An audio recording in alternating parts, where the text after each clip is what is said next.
আভ্যন্তৰীণ জল পৰিবহণ বিভাগৰ হঠকাৰী সিদ্ধান্তত ক্ষুণ্ণ বৰপেটা জিলাৰ বৃহত্তৰ কাছুমাৰাৰ হাজাৰ হাজাৰ ৰাইজ। গাঁও পঞ্চায়তে সেটেলমেন্ট দিয়া পাৰঘাটত হস্তক্ষেপ আভ্যন্তৰীণ জল পৰিবহণ বিভাগৰ। নীতি বহিৰ্ভূতভাৱে পঞ্চায়তে সেটেলমেন্ট দিয়া সৰু সৰু পাৰঘাটত IWTA পুনৰ সেটেলমেন্ট দিয়াৰ গুৰুতৰ অভিযোগ। ক্ষুব্ধ ৰাইজে বিভাগীয় কৰ্মচাৰীক জবাবদিহি কৰাৰ লগতে সাব্যস্ত কৰে উত্তাল প্ৰতিবাদ।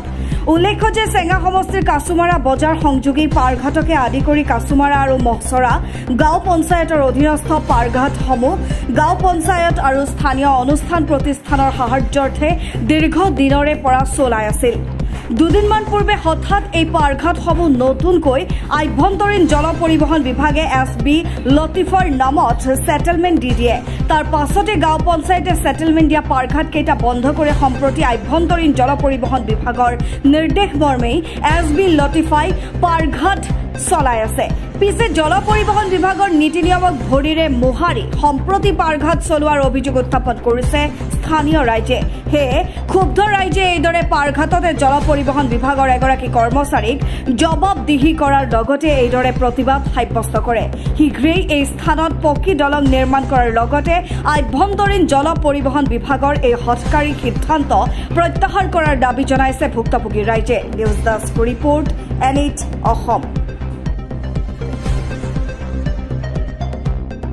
সমস্যা মানে আমাৰ এই যিখন পাৰঘাট আপোনালোকে চাই আছে, এই পাৰঘাটটো আমি আগে পিছে আমাৰ আগৰ পৰাই এইটো নদীয়ে নাছিলে, এইবাৰ 2-3 বছৰ হল অলপ এটা হুতি ওলাইছে। গতিকে এইখন আমি কাছমাৰা আন্দামা মহচৰা বজাৰ উন্নয়ন কমিটিৰ পৰা আগতে চলাইছো। এইবেলি আমাৰ মহচৰা গাঁও পঞ্চায়তৰ পৰা টেণ্ডাৰ হৈছে আৰু মহচৰা গাঁও পঞ্চায়তৰ পৰা পত্ৰনো দিয়া হৈছিল। কিন্তু কিছুমান দুষ্ট চক্ৰই 2-এজন মানুহে ভুৱা কিছুমান চহী লৈ মানে আভ্যন্তৰীণ জল পৰিবহণ বিভাগত এই ঘাটখন দিয়া বুলি আমি ইতিমধ্যে গম পাইছো বা শুনিছো দিছে। গতিকে আমি আপোনালোকৰ জৰিয়তে আভ্যন্তৰীণ জল পৰিবহণ বিভাগৰ মাননীয় মন্ত্ৰী ডাঙৰীয়াক আপোনালোকৰ জৰিয়তে অনুৰোধ জনাইছো যে আমাৰ ৰাইজৰ হকা দিয়াৰ কাৰণে এইখন এটা সৰু এটা হুতি নদী, গতিকে ইয়াত আভ্যন্তৰীণ জল পৰিবহণ বিভাগৰ ঘাটখন দিব নালাগে।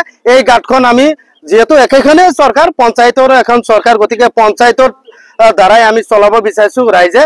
সিদিনা আমাৰ এই ঘাটৰ খেলি মেলি হোৱাৰ কাৰণে ডিৰেক্টৰ মহোদয় আমাৰ মাজত আহি উপস্থিত হৈছিল।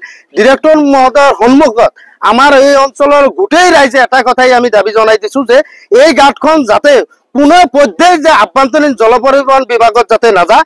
কাৰণটো হল কি, ইতিমধ্যে আমাৰ আগতে এটা কাঠৰ ব্ৰিজ ইয়াতে আছিলে, ইতিমধ্যে অলপখিনি ইয়াতে আছে আৰু ইতিমধ্যে আমি শুনা পাইছো যে আমাৰ RCC ব্ৰিজ এটা চেংচন হৈছে। গতিকে আভ্যন্তৰীণ জল পৰিবহণ বিভাগত যদি আমাৰ এই ঘাটখন গুচি যায়, গতিকে আমি সন্দেহ কৰিছো, আমি আগে পিছে যিখিনি কথা জানিছো বা বুজিছো যে এই আমাৰ ব্ৰিজখন নোহোৱা হ'ব। গতিকে এই ব্ৰিজখন যদি নোহোৱা, গোটেই ৰাইজক মানে হাৰাশাস্তি ভুগিব লাগিব। গতিকে আপোনালোকৰ জৰিয়তে এটা কথা দাবী জনাইছো যে যিবিলাক দুষ্ট চক্ৰই কৈ আছে যে ইয়াতে আভ্যন্তৰীণ জল পৰিবহণ বিভাগৰ ঘাটখন লাগে, কিন্তু আমি ৰাইজে সম্পূৰ্ণভাৱে ইয়াক নস্যাৎ কৰিছো।